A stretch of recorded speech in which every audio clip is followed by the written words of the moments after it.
Maibalik na po sa Sandigan Bayan ang warrant of arrest at commitment order ni Senator Rodante Marcoleta. At bagamat stable na po ang lagay ng senador, under strict supervision pa rin siya ng PNP General Hospital matapos makitaan ng mild pneumonia at hindi po stable yung kanyang blood pressure. Detalye sa report ni Vic Sementak.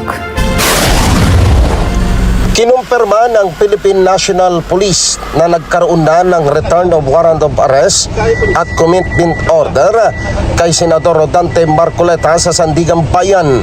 Sinabi ni PNP spokesperson Colonel Allen Reyco na improbable pa na personal na dalhin sa Sandigan Bayan si Senador Marcoleta na kasalukuyang nakakonfine sa PNP General Hospital sa Campo Crame dahil sa lagay ng kanyang kalusugan. The warrant of arrest of Senator Rodante Marcoleta has already been returned to the court.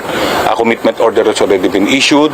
And yun po, as of now, he's not yet that stable yung ano natin, yung sa status niya. There are still some tests to be done. And we will be briefed later on, updated by the doctor from the health service. But yun na lang po hinihintay natin. If we will be declared cleared or to travel, ay ang commitment na lang po ang gagawin natin sa kanya.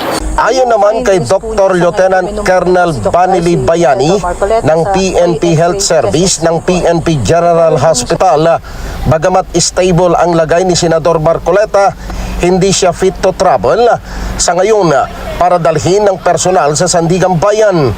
Inihayag ni Dr. Bayani na hindi pa lumalabas ang lahat ng resulta ng medical examination na isinagawa kay Senador Marcoleta at nananatiling hindi stable ang kanyang blood pressure at nakitaan pa siya ng mild pneumonia. Yung findings po niya sa ngayon po may pneumonia po si Senator Marcoleta sa by X-ray, chest X-ray po pero yung syempre hypertensive si Senator Marcoleta, expected na po na cardiomegaly yung makikita natin by X-ray.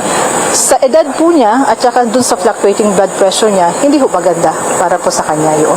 Niliwanag ni Colonel Co na bagamat nakakonfine sa PNP General Hospital si Senador Marcoleta, nananatili siya ay nasa ilalim ng kustodiya ng PNP Criminal Investigation and Detection Group o CIDG. Vic Sementak para sa Mata ng Agila, matatag, matapang, matapat.